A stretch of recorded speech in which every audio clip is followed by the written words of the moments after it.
pressure looks good. Doubling up. Roger roll, Atlantic. Water towers can fly! Yes! Tango Delta nominal. Body downside, lead off. Bring in, lead off. Off. Yikes. You bet. Concur. We don't need any more of these. Hello everyone, you know how it goes here at NASA Spaceflight. Give me a 5x5 in chat if you can hear us.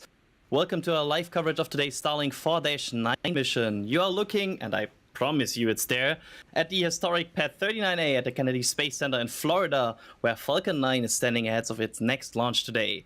Today's mission is flown on booster B1060. My name is Adrian Beil, I'm a writer at NASA Spaceflight and today's host of the webcast. Before I start introducing the people that will join me for today, I want to remind you all that you can tag at NASA Spaceflight in chat to ask questions to us, which we then can answer on the stream. Joining us from the field today is Assistant Managing Editor of NASA Spaceflight, Chris Gebhardt. Chris, how is it in Florida? Foggy, as you can see from our camera view here, but thankfully fog's not an issue necessarily for the Falcon 9 as much as we would love to see it a little bit better. But yes, foggy morning here in Florida. Yeah, it looks almost like Vandenberg. Oh, Also, I wouldn't quite do us... that. Yeah, not as harsh. Also joining us is Nick Ansuini, photographer for NASA Spaceflight down in Boca Chica. Nick, how are you doing today? I am doing very well. Thanks so much for having me, and this is going to be a fun launch. Can't wait for it. Yeah, let's hope the fog clears a bit. When we get closer to launch, we're about 35 minutes away from liftoff. And yeah, today's webcast will be produced and operated by Michael Baylor back there flipping all the switches, so you can enjoy this view and watch this rocket in, yeah, a bit of fog, but still beauty.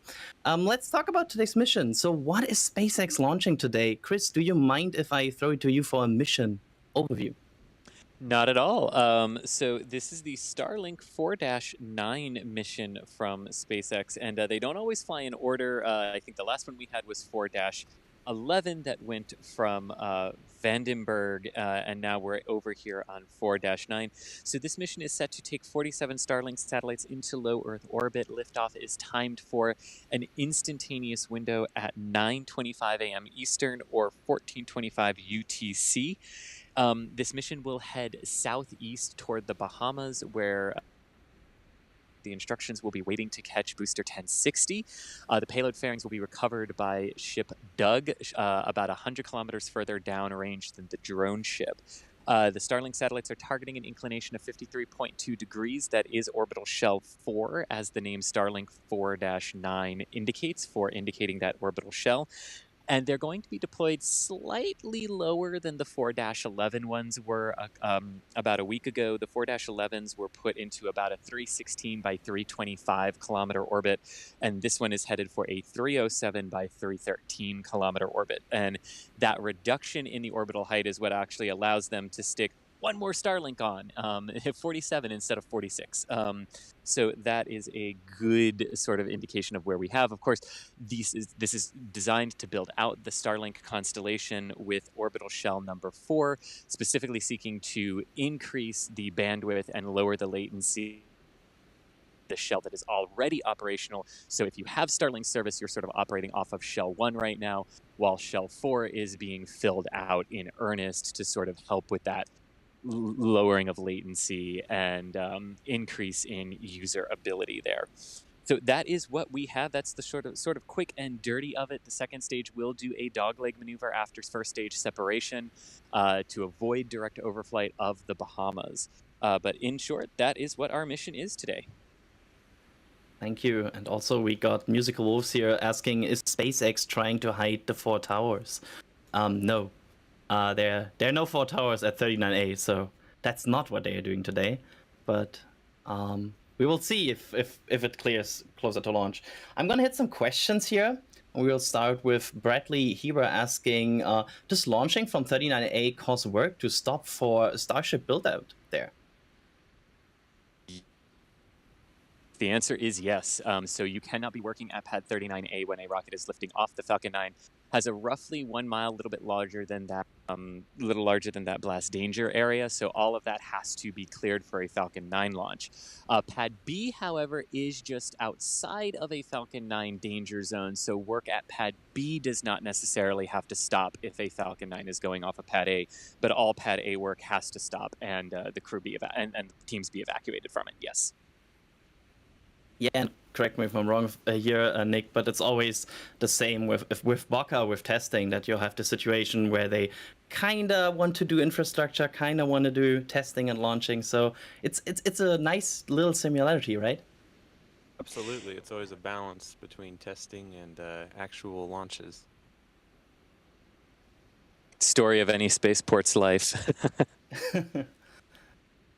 So, another question here that is related to some recent developments regarding OneWeb, but I figured since it's asked so much, I will just throw it out there. Do you think OneWeb will ask SpaceX for an offer to launch the remaining satellites? It's a good question. Exactly what happens with the OneWeb constellation at this point, which had been launching on Russian Soyuz vehicles purchased through Arianespace and Starsem.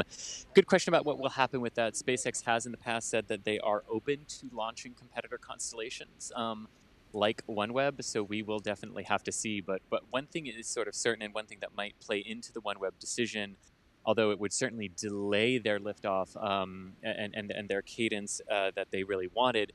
But OneWeb was also an original customer on the Ariane 6 rocket, so they could potentially,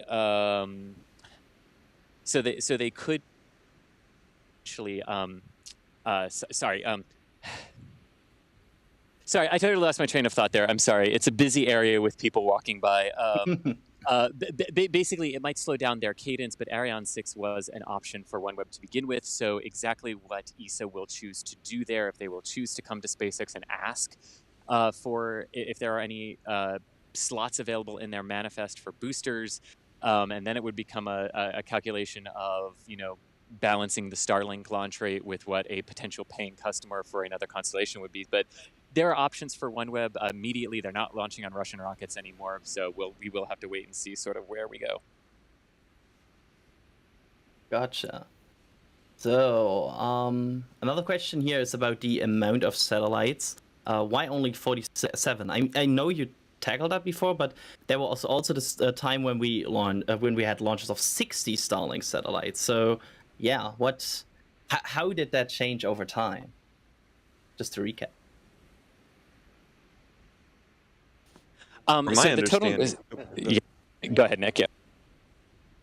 Well, from my understanding, which may not be as accurate as our assisting manager editor, Mr. Chris Gebhardt, is that the Starlink version 2's the new versions of them are a little bit heavier and a little bit bigger, so they can't quite fit as many on a payload. Wonderful. And that's an interesting question. I don't even know the answer, but yeah, I think, yeah, I know the answer, but I'm still going to throw it to Chris Gebhardt here. Joe Pipple asks, can SLS be on 39B if Falcon 9 or Falcon Heavy is on 39A? And I believe the answer is yes, right? I'm sorry, Adrian, can you repeat that? I'm trying to work a technical issue, apparently. Can you repeat that? No problem. I can answer the question, actually. So the question is, can SLS be on 39B if Falcon 9 or Falcon Heavy is on 39A? And since SLS will be out there quite some time, I expect the answer is absolutely yes. Falcon 9 will not stop launching while SLS is out there during the wet dress rehearsal. So yes, it can be on the path. Exactly. So, that's an interesting one. Superthinker 3D asks, what is the difference in orbits reachable from east and west coast, and also from French Guiana, for example? So why are you using sometimes east and sometimes west? That's a really good question. Primarily, you don't want to overfly anybody's house. That's something that generally people in the rocket industry try to avoid, launching over someone's house. So the best way to avoid that is to launch over the ocean, because last I checked, it's kind of hard to build a house on the ocean. So you'll see a lot of the launch complexes around the world are located right on the coastline. Obviously, there are a few exceptions where countries do not have a lot of coastal access, and so anyway, that is kind of the reason why they are on the coast. But if you are on the coast and you're trying not to fly over someone's house, you have a couple options on where you can fly. So from the Cape, you really can't fly due north because there's land up there, and or you can't really fly retrograde. And from Vandenberg, you also can't really fly the standard eastward direction because you'd be flying over the whole U.S. So that's kind of why they picked the areas that they did, and they can only fly certain inclinations from those launch sites. Thank you. I'm gonna hit some super chats here. We have Greg Deeds with $4.99. Great way to start the day. Thanks for the coverage. Thank you for tuning in. Also, we have beer time with $5. Flip all the switches, Cactus. And we have Michael Pierce with a hint to another foggy launch. Why does this bring back memories of SN11? Oh yeah, that was something to watch. Ooh, I don't know if we should be mentioning that right here. I think that's akin to not knocking on wood. I need to go find some wood to knock on. Hold on. I have a wood desk, so I will use that. Okay, I just found some. We knocked on wood. We're all safe, guys. The ULA guys are munching on peanuts, so we're good. And just to repeat what I said at the beginning again, if you have questions about today's launch, make sure to tag us in chat so we get you in the question panel, and then make sure we answer your question on stream. Let's see. What are we looking at right now? What's the next thing we should look for during these countdown? Chris, if you want to answer that would be the T-minus 20-minute event coming up here in about 6 minutes time. I just love how like down to the minute we have all of the Falcon 9 stuff.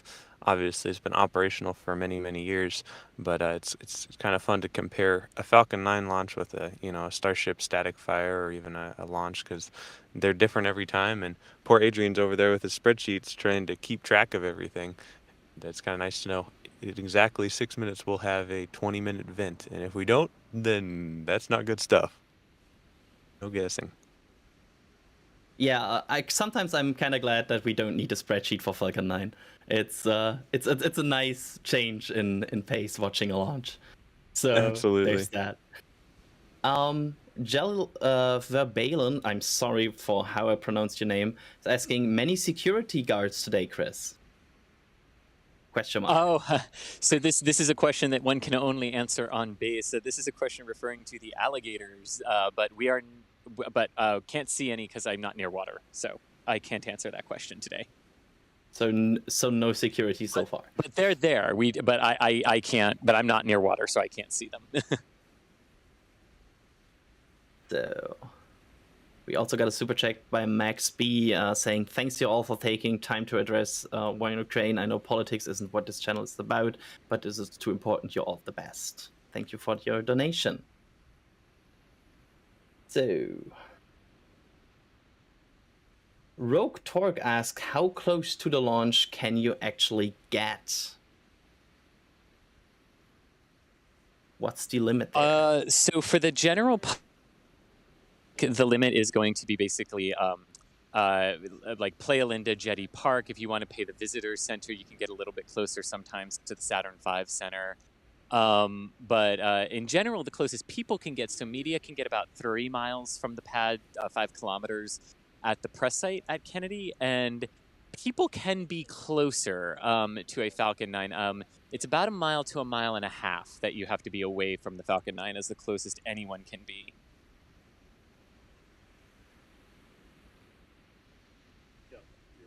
And another question we got from Mr. VBTIS is, are there any other West Coast launches in the future?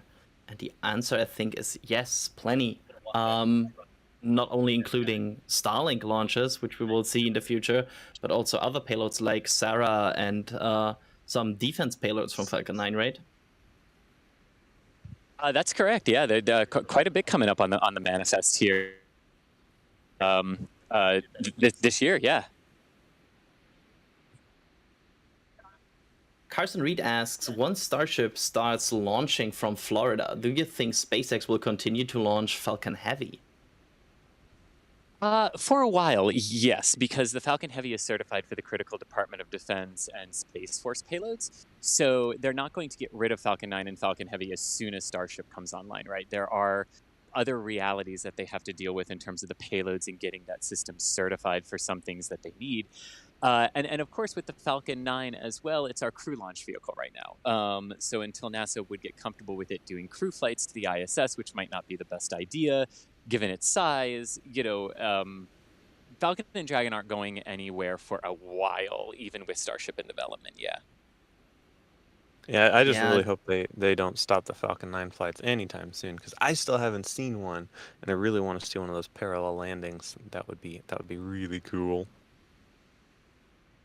Yeah, it takes time to phase out a vehicle like Falcon 9 or Falcon Heavy. So I also would bet we have many, many years of watching these amazing rockets ahead of us. And also speaking about the rocket, I think we haven't talked about this so far. This booster is not going to space for the first time, right? No, actually, this is one of those used to be rare occasions, but now they're so common where a whole booster is reused. This is a booster 1060, and it is a booster that has flown. Pulling up that number right now. Ninth? No. Do you have that number, Adrian? This is the 11th flight. 11th. Yes. Wow. Yeah. So B1060. I'm sorry. Hang on. Yeah. Yes, the Falcon 9 booster for this is booster 1060, which has flown. It has supported 10 missions: GPS 3, Starlink 11, Starlink 14, Turksat 5A, Starlink 18, 22, 24, Transporter 2, and Starlink Group 4.3 and 4.6. And now on the pad for 4.9. Wow, that is just so impressive that SpaceX can just keep using these Falcon 9 rockets. Mm-hmm. And the original design goal was 10. So the original design goal is 10 with refurbishment and then up to 100 total. For context, this booster actually flew for the first time in 2020. So it has definitely been one of those boosters that has increased its cadence quite significantly and quite quickly here over the course of its life. Can we see the T-20 event right now? Am I seeing things? The T-20, yes, the T-20 event is occurring right now. Sharp eyes might notice as indicating that propellant loading is proceeding as planned, and that would indicate that they are, as Adrian, you said earlier, purging the transporter erector after RP1 kerosene load into the second stage has been completed at this point. Wonderful. So all going as planned. This is what we like to hear, because they cannot really stop this countdown once it's going, right? As soon as they are locked in on a time, it's either go or no go. Exactly for these Starlink missions, because you're trying to hit a very specific orbital plane, and in order to do that, and in order for the precision and the mass that you're trying to insert into that orbit, you have a instantaneous time to hit that plane. And if you miss it, you've got to stop for the next day. Very, very similar to ISS flights in that regard. Except kind of you're trying to rendezvous with an imaginary point in space, if you think of it that way, with Starlinks. And also the Falcon 9 not really has the option to hold during the countdown as well, right? As soon as they are like fueling and in the process of getting this rocket ready, it's also kind of locked into a certain time frame. It is to an extent, yeah. There is some degree of wiggle room in there, and there are some stable hold points that they could stop at if they needed to, and recycle points. So they're sort of locked in because of the density of the propellant and the temperature of the propellant in that regard.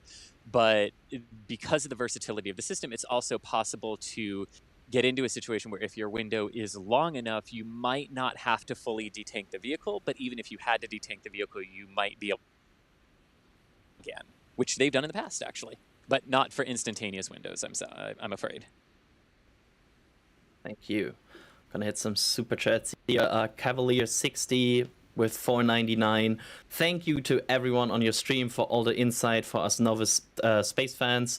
Do any of you actually work for any space organizations? I don't. I wish. I wish. That would be cool. Yeah. Thank you a lot. Also, William Hogue with $20. Thank you a lot. Can I get a shout out to Jeff and William, listening in and working in Carlisle, Pennsylvania? I am sorry for pronouncing that city. I'm very sorry. Well, shout out to you guys. Thanks for joining. And this is a foggy morning, and this is going to be a fun launch. I can't wait. I'm not sure if I understand that question, but Remy Turk with €10. Based on recently surfaced SLS price, shouldn't we just launch SLS in pieces with Falcon 9 and Heavy? Based on mass alone, lifting a fully loaded SLS to LEO should be about as expensive as one SLS launch. I know. I mean, it has a specific goal to accomplish there.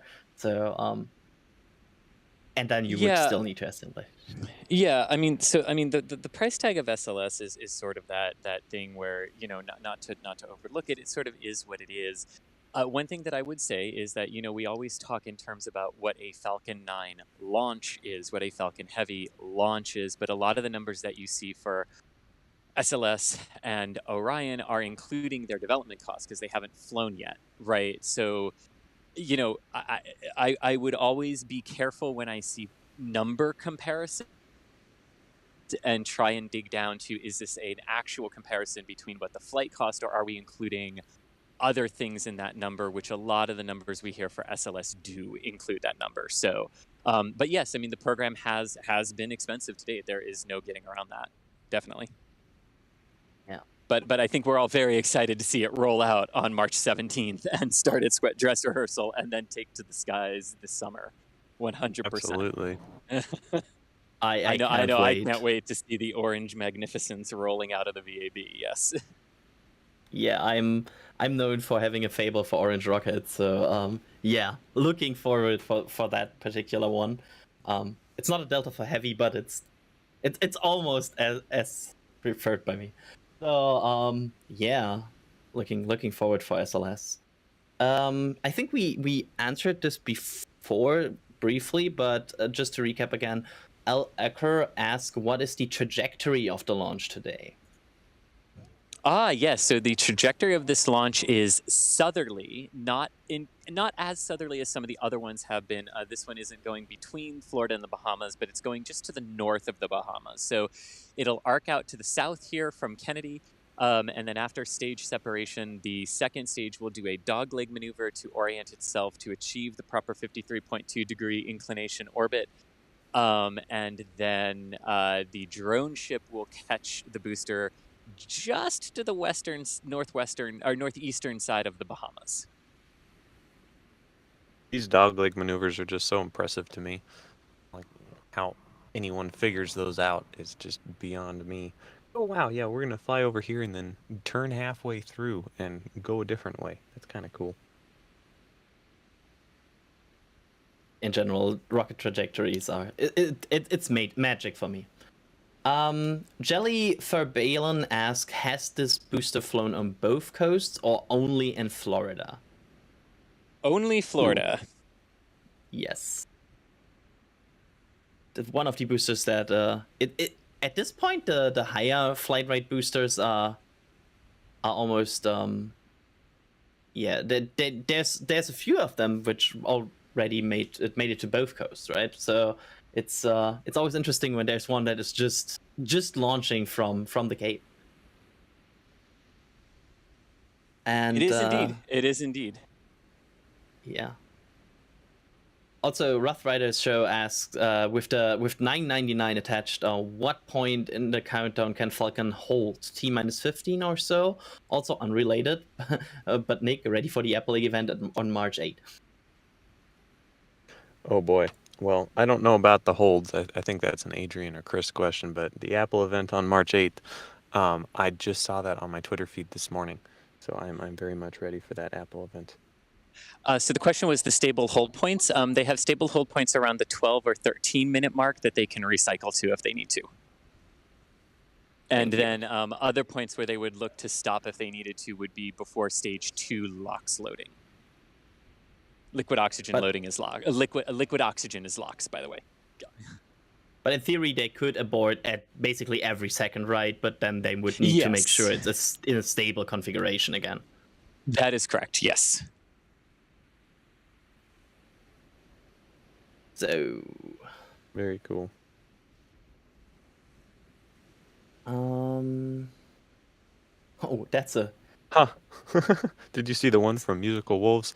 Unfortunately, that is not fog caused by venting. That would be a lot of venting if all that fog was caused by the venting. Yeah, if that would be fog by venting, that would be a problem. So no, that's not so. caused by venting. It's just fog. Also, Tommy Vesk with 50 Swedish krones for upgrade to fog penetrating camera. I'm not sure if there's fog penetrating cameras.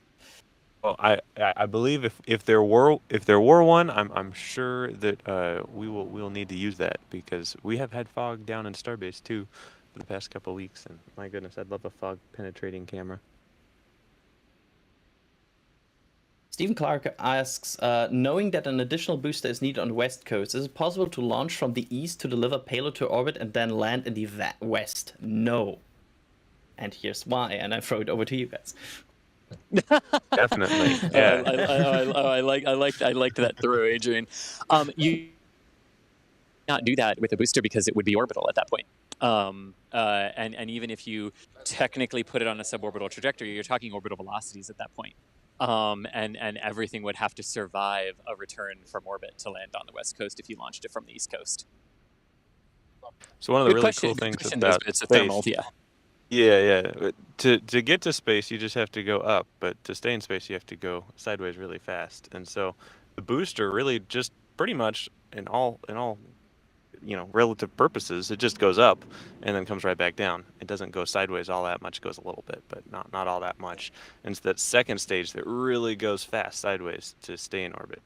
And so in order to do that kind of a trajectory like you're talking about, flying from the east coast to west coast, that booster would also need to be going sideways really fast. And that... Okay.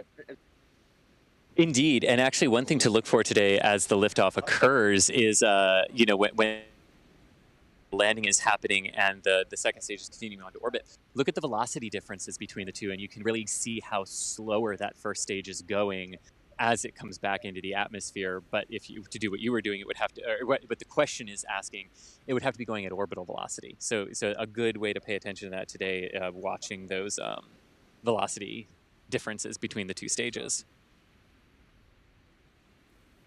Wonderful. Thank you for that detailed answer. Related to that, the Mobius asks, what drone ships are they landing on? Just read the instructions is what will catch booster 1060 today, and Bob will fish the payload fairings out of the water. That's so cool.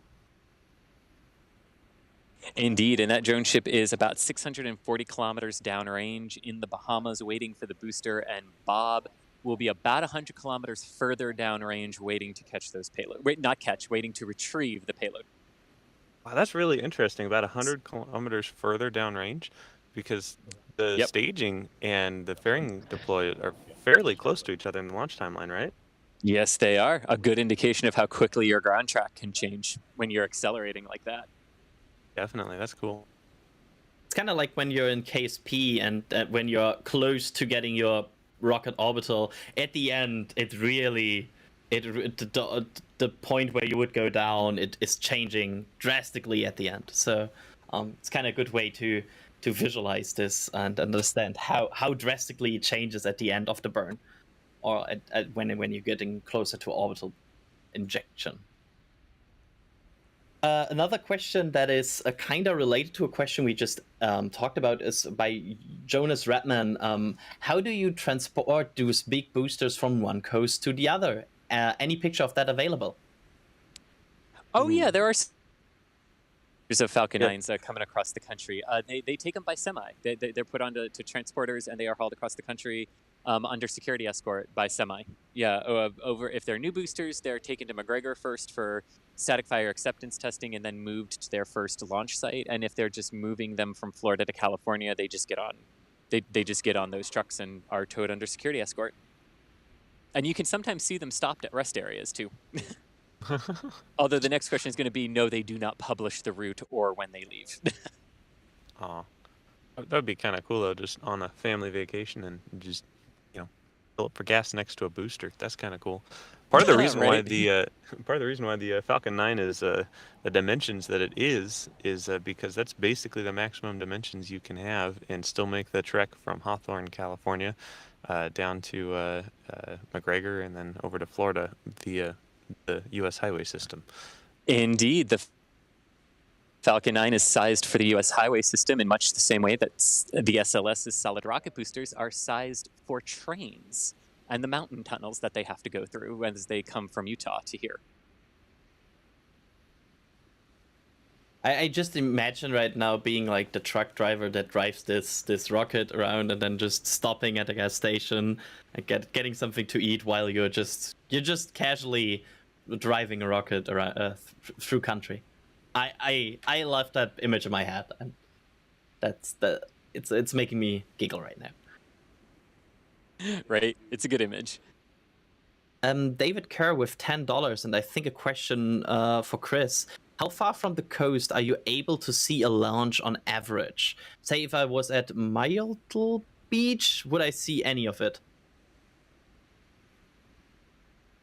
The question is how far offshore? Wait, what was the question again? What's the first part of it?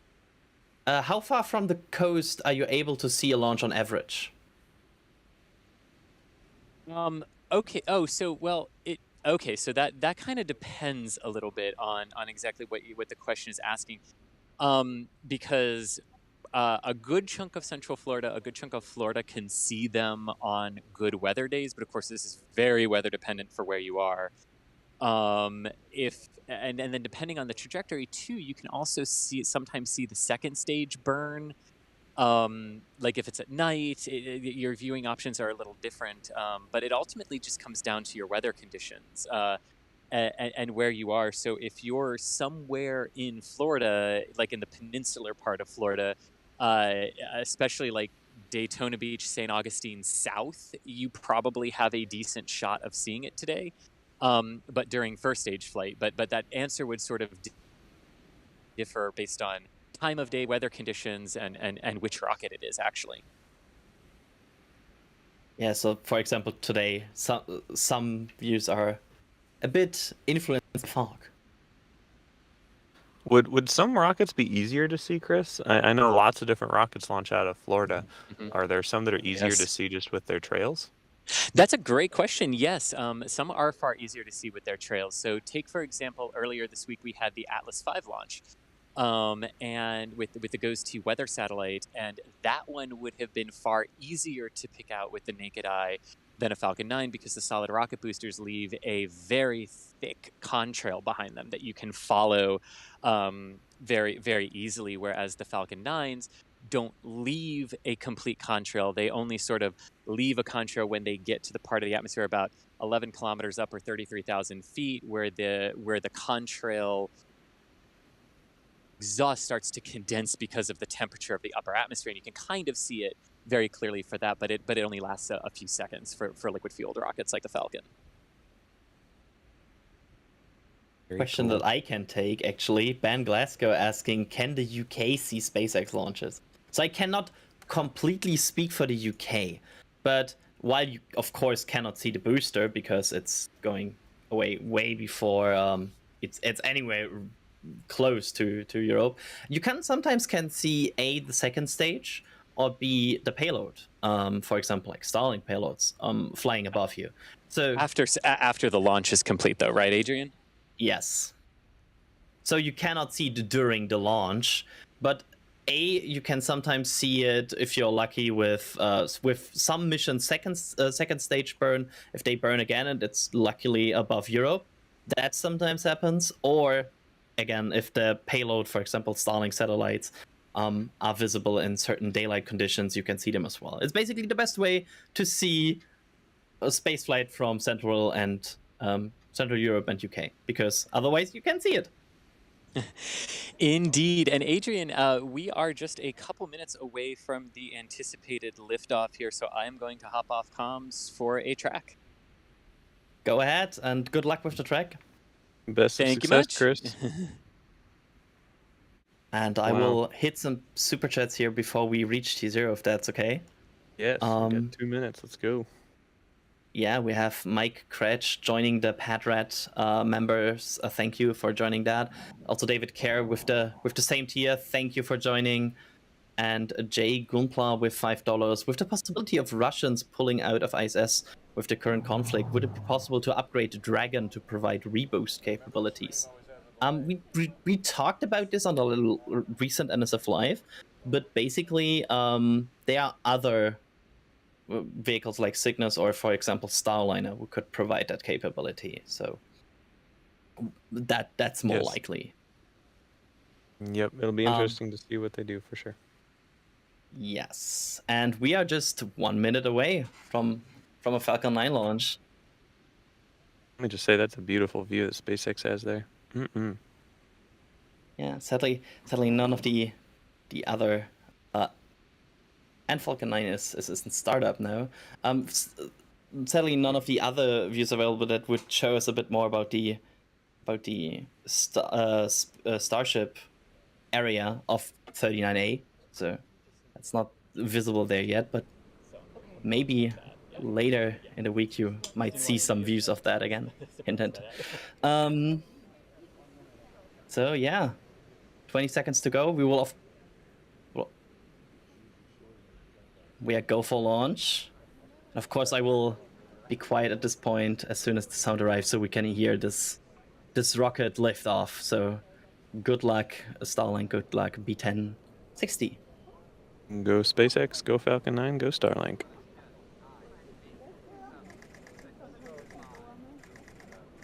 There it is.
Looks like a successful liftoff so far. And yeah, I didn't want to talk about the crowd and the first sounds because it sounded amazing. Absolutely, that was awesome. Still is awesome. And Chris still having it centered here, flying to space. So let me open the timeline here. Because next up will be MECO, or main engine cutoff. That's when they shut down the 9 Merlin engines after the first stage burn, and the booster will then return to the drone ship while the second stage kicks in and brings the payload to the designated orbit.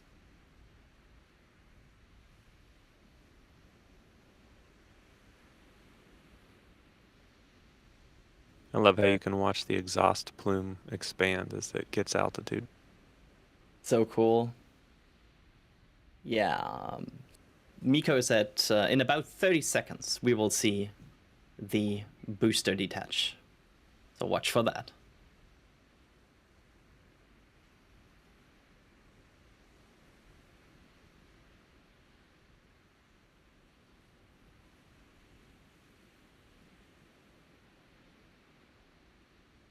should come up any second now. You will see the engines shut down in pairs before, and there we go. That's Nice. Miko.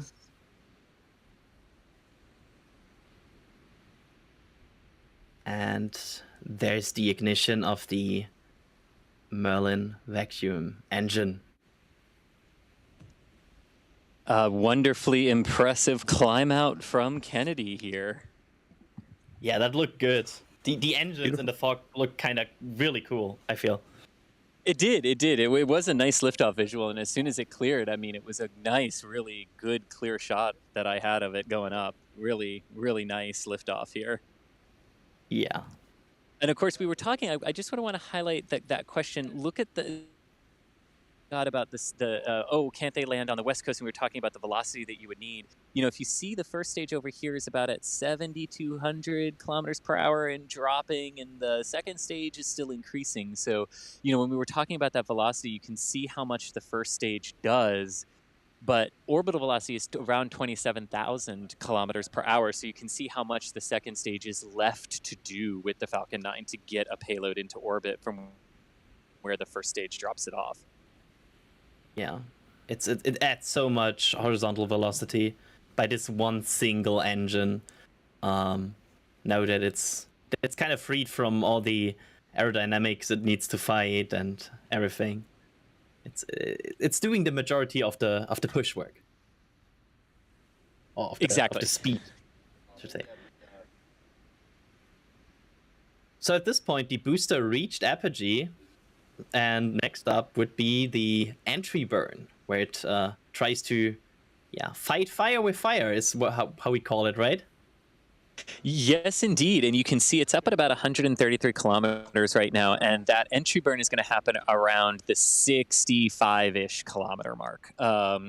So it's got a ways, it's got about half the distance to drop before it starts to fight fire with fire, as we say, which is a really cool way of like slowing down your vehicle and also helping to, thermally protect it in that moment.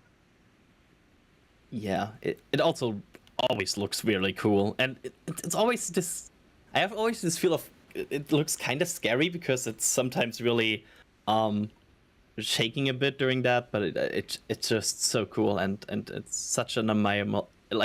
I love that they can land these. Go ahead, Nick. Yeah, it's really cool that sometimes they have it live streamed, but oftentimes we see it later on Twitter. The video cameras that are inside the exhaust plume as it's doing its re-entry burn. You see all the plasma and rocket exhaust as the rocket is kind of flying backwards into its exhaust plume, which is always kind of cool. Yeah. So Adrian, what you were just saying there about how there are how much it shakes and rattles and vibrates and everything, and yeah, that is always something that can catch you off guard because of this is how they're built to withstand. We just don't normally get to see how much they shake and rattle, most of the time. Yeah, it's like when they do this kick close to landing, since they basically aim for the sea until the last moment and then aim for the drone ship, so they make sure they don't hit it when the booster loses control. It always looks very violent, but it is designed. It is how they want to do this. Indeed, and we're about 20 kilometers up from when that entry burn will happen. So on the left-hand side of your screen, you'll see that entry burn on Falcon 9's first stage coming up here momentarily, as the second stage on the right continues accelerating the payloads toward orbit. Absolutely cool. The interesting part of how space has really changed, right? And a cool part of how space has changed is the different parts of the mission you have to follow simultaneously. Exactly, Adrian. Like, I'm excited too. And there's that entry burn. Yeah. That we see. Oh, you can see the speed. Yep, and just look at how that speed just drops. And that, of course, the lower you go, the less thermal the less thermal stress you're imparting on that vehicle, right? You're lowering the potential temperature rise there as it comes back into the lower atmosphere, and we can see that with the with the engines having done the entry burn, now you can see the velocity continuing to decrease very rapidly now as the grid fids and atmospheric friction literally are doing the rest of that work ahead of the landing burn coming up here momentarily. And like you were saying, so cool. Adrian, yeah, go ahead. I always love this because usually, as you said, you have only the payload to follow, which is already really cool. Like scientific payloads, every payload, I love payloads. But this is an extra bonus excitement you get. I think I'm quoting you with that now. I love payloads. I love it, Adrian. Yeah, well, I love payloads. Because it's important too, right? Because the payload is the entire reason for the mission flying. Yes, it's cool to watch the rockets launch and land and get reused, but the whole reason they're launching is because of the payload that's on board. And that payload about to reach orbit right as our first stage here is about to hopefully land on the drone ship here. That landing burn should be starting now under 1 kilometer in altitude as it heads toward the drone ship. So we'll wait for SpaceX's confirmation on that landing, as there obviously isn't... Oh, here we go. Ooh. Drone ship footage. Here we go. Yes. This cutting out is normal, just for people who watch this for the first time. This cutting out, this losing signal, that is expected.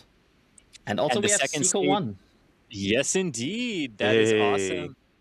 And a booster on the deck. Look at that. Yes. Congratulations, 1060. You did it again. Yeah. Indeed.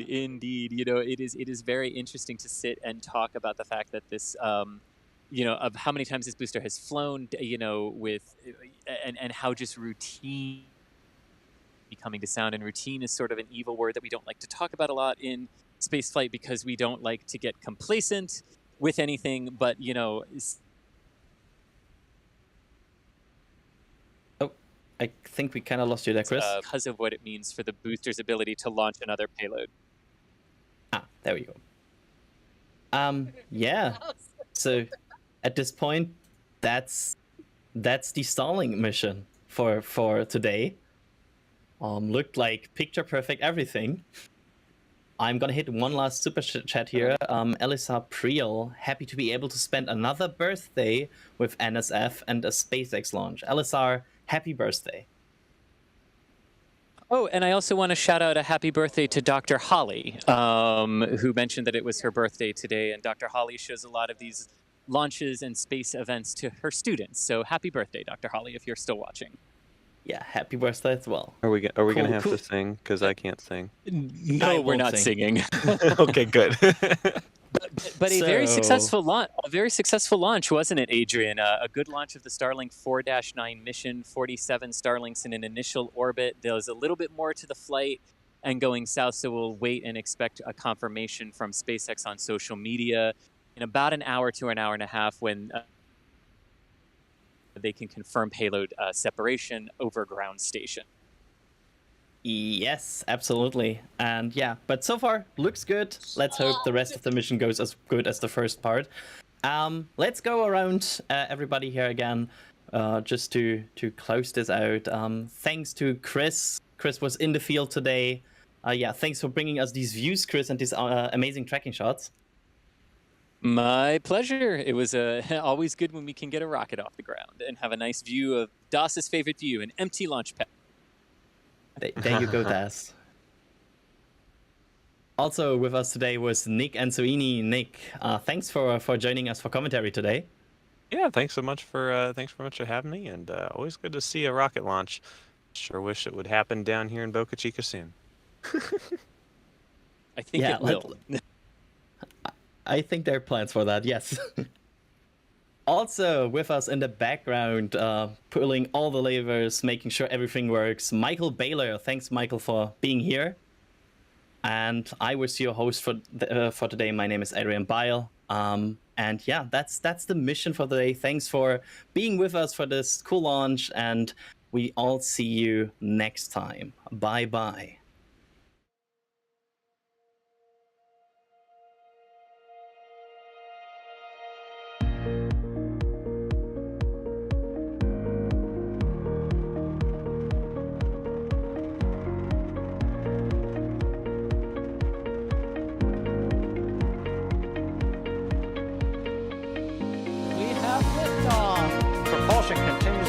nominal. Alright, the chamber pressure looks good. Doubling up. Roger, roll, Atlantic. Water towers can fly! Yes! Tango Delta nominal. Flight Delta, SE off. Say again, SE off. Yikes. You bet. Concur. We don't need any more of these.